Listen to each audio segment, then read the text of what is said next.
বরখাস্ত করা উচিত।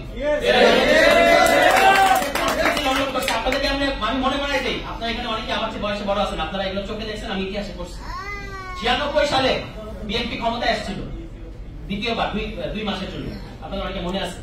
তারপর 2 মাসের পর তাকে ক্ষমতা থেকে কেন যাইতেছিল জানেন? এই আমলাদের কারণে। এই আমলারা পুরো সচিবালয় অচল করে দিয়ে বলছে যে আমরা জনতার মঞ্চ গঠন করছি, খুব তখন তারা নিরপেক্ষ, এবং এই ফলশ্রুতিতে আওয়ামী লীগ ক্ষমতায় আসছে। ওই যে কি নাম, মহিউদ্দিন খান আলমগীর, সেই মহিউদ্দিন খান আলমগীর পরে স্বরাষ্ট্রমন্ত্রী হইল এবং এরা পুরস্কার পাইল।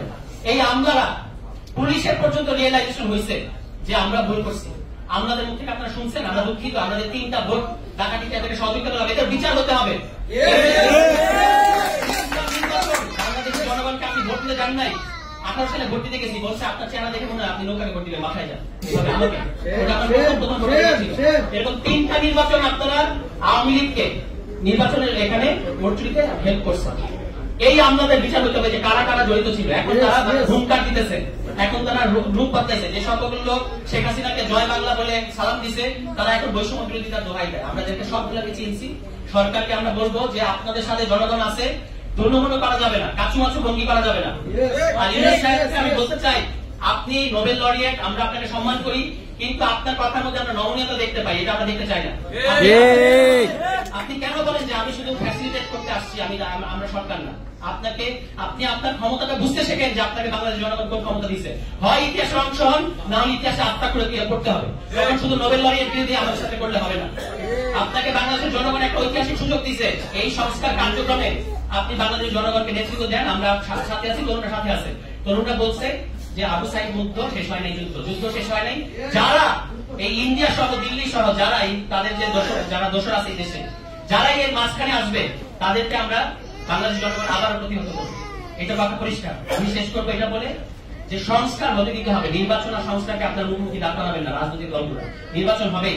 আমরা বাংলাদেশে একটা নির্বাচনী ব্যবস্থা আগেও ছিল, শেখ হাসিনা সেটাকে নষ্ট করছে, আবার নির্বাচন হবে বাংলাদেশে। কিন্তু যেটুকু সময় ইউনুস সাহেবের মুখ থেকে আসছে যে 26শে জুন মাস, আমরা যেটা মেনে নিচ্ছি, আপনাদের মানতে অসুবিধা কোথায়? 26শে জুন মানে হচ্ছে অভ্যুত্থানের পরে 2 বছরের কম সময়। অভ্যুত্থান করছে 24শে আগস্ট মাসে, আর উনি বলছেন 26শে জুনে আমি ইলেকশনটা করতে চাই, এটাকে সংস্কার করতে চাই। এই 18 মাস সময়, এই 20 মাস সময় আপনারা দিবেন না? আপনারা তো 15 বছর শেখ হাসিনাকে সরাতে পারেন নাই। এটা আমরা মানি যে আপনাদের দলের অনেক লোকজন, রাজনৈতিক দলের অনেক লোকজন অনেক নির্যাতন ছিল, ঘর ছাড়া ছিল, তাদের অনেক মামলা দেওয়া হয়েছে। কিন্তু আপনাদের আন্দোলনে এই সরকারের পতন ঘটে নাই। বাংলাদেশের জনগণ শেষ পর্যন্ত নিজেদের দায়িত্ব নিয়ে জুলাই মাসে এসে এই ফ্যাসিবাদী সরকারকে ফেলছে। তাহলে আপনারা বাংলাদেশের জনগণের মৌলিক ভাগ্যের পরিবর্তন হয় এমন জিনিস করতে দিতে চান না কেন?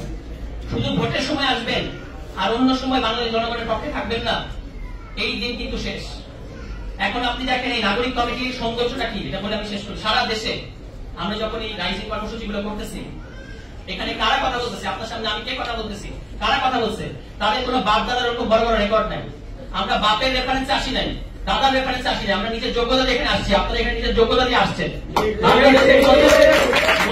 রাজনৈতিক বন্দোবস্ত হচ্ছে এটাই যে বাংলাদেশের জনগণ নিজের নেতৃত্ব দেওয়ার অধিকার আছে।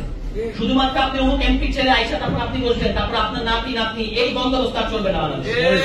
বাংলাদেশের জনগণের নেতা ঠিক করবে কারা বাংলাদেশের জনগণের নেতা। এই অভ্যুত্থানের মধ্য দিয়ে নাহিদ ইসলাম তৈরি হচ্ছে, অভ্যুত্থানের মধ্য দিয়ে আসিফ তৈরি হয়েছে, অভ্যুত্থানের মধ্য দিয়ে আশরাফ মাহমুদ তৈরি হচ্ছে।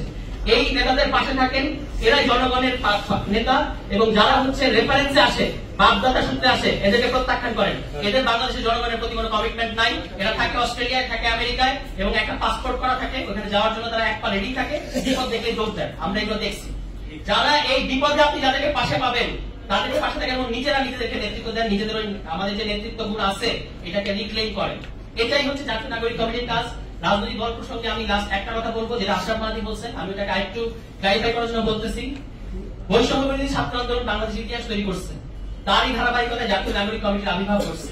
বৈষম্য বিরোধী ছাত্র আন্দোলনের নেতৃত্বে এবং জাতীয় নাগরিক কমিটির উদ্যোগে একটা রাজনৈতিক দল আসবে, যেটার কথা আপনারা শুনতে পাচ্ছেন, ফেব্রুয়ারির মধ্যে আসবে। কিন্তু জাতীয় নাগরিক কমিটি রাজনৈতিক দল হবে না, বৈষম্য বিরোধী ছাত্র আন্দোলন রাজনৈতিক দল হবে না। এই দুইটা যা আছে তাই থাকবে, কিন্তু এই দুইটার ব্রেন চাইল্ড হিসেবে একটা রাজনৈতিক দল আসতেছে। এই রাজনৈতিক দলে হ্যালো, ঠিক আছে, এই রাজনৈতিক